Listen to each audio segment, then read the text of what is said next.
The National Student Financial Aid Scheme, the NSFAS, they got a new sheriff. His name is Stephen Zwane. He's the new CEO. He's a seasoned executive, a business leader with over 12 years senior management experience across banking, consulting, education and training, covering strategy, operations, technology, sales and youth development programs. He holds a BSc in computer science from the University of Zululand and an MBA from Durham University. But the question is, what is the new CEO's plan for NSFAS? He's here to tell us all about it. A very good morning to you, sir, and welcome. Good morning, Elvis. Thank you for having me. First and foremost, we need to congratulate you on the appointment. And how do you feel about it? Thank you very much.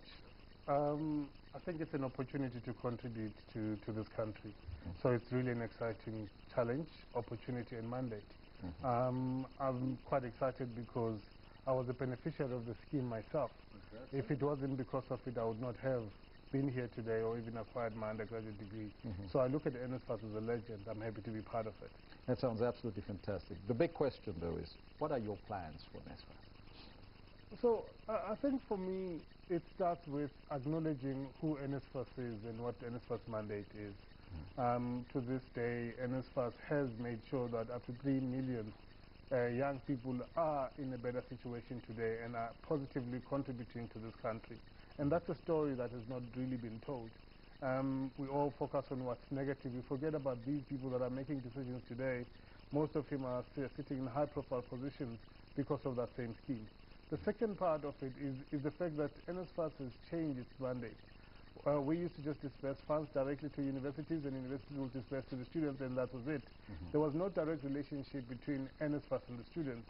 So with the implementation of the student-centered model, we now have that opportunity to build a relationship, to create a platform where we can interact directly with the students. So what is my aim? My aim is to build an organization that South Africans can be proud of. Second one is to make sure that we disperse the funds on time to the students, so that going forward, elections at university level are not won on the basis of NSFAS concessions. Thirdly is the trust that I'm trying to build with the constituencies and South Africa as a whole, that says we are a core and integral part of higher education in South Africa, and we play an important role. I'll make you one example. There are universities, particularly the previously disadvantaged universities, whose funding depends on NSFAS, because about 80, 70%, and 60% depends on this funding. So we play an important role.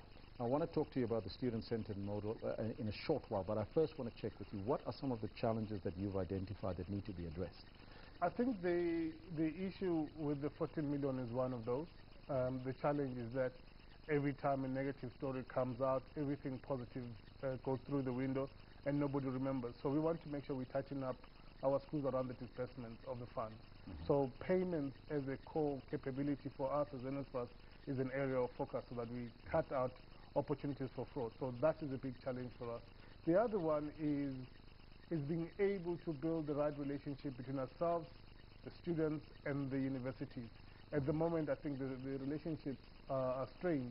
And they're strained on the basis that the student-centered model means the power moves away from just being university owning the relationship and the value proposition, and now it's a shared value proposition and relationship. The other part is, for some reason, it looks like many South Africans are scared to say, I'm a beneficiary of NSFAS, and I'm proud that I was part of that era that benefited. So I'd like South Africans to really be proud. For me, I just don't understand that you can be given an opportunity to transform your life, your family's life, move from poverty to a situation where you can afford, and still not be proud of that vehicle that enabled you.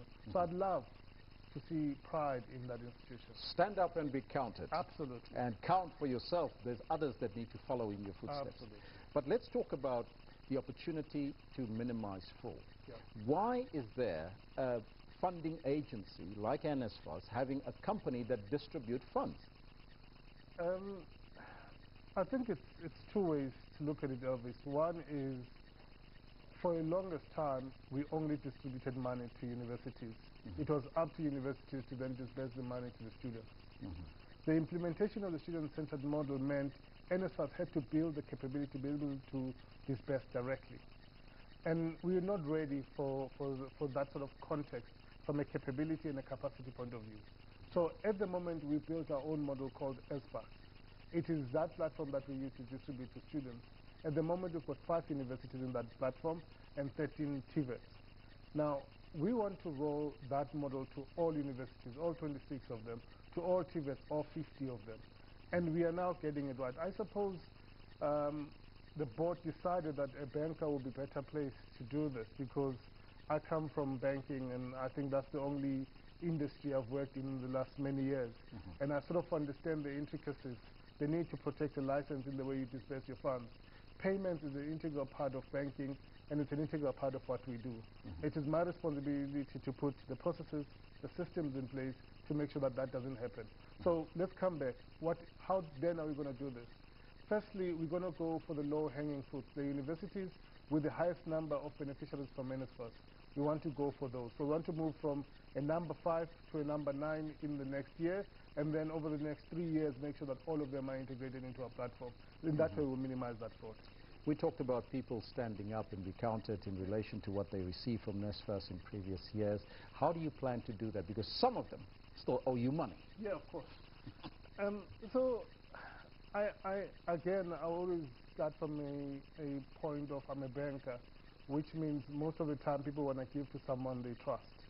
I don't think we've done enough to earn the trust. Before, NSFAS had a Section 23 in its act, which allowed us to place garnishee orders in your companies and then get the money directly without your consent. With NCR coming on board over the last 3 years, we can't do that. So we rely on the consciousness that you have to say, please pay back the money. The other point to it is we've appointed collection agencies that are really helping us, and we've seen good momentum in recent times. I think with the Section 23, we used to raise up to 800 million per year. I think that went down to about 200 million when that section was out. But for me, here's the big driver. I would like to put a human face into NSFAS.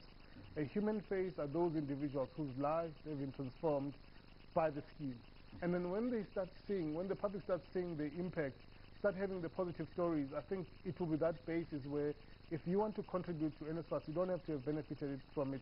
Please contribute. The other one is, if you know you've benefited, please give somebody else a chance to benefit.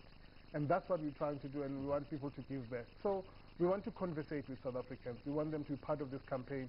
We believe this campaign will be the beginning of Stand Up, Be Counted. I want to give back so that somebody else can benefit. Mrs. Zwane, we got a lot of talking to do, but we've run out of time. But we're going to be in touch with NSFAS all the time to talk about this issue. It is a national asset. We need to protect it. Thank you very much. Thank you, sir. That was NSFAS CEO Stephen Zwane talking to us about his plans for the organization and how he plans to recover money that's owed to NSFAS. Are you one of those guilty ones?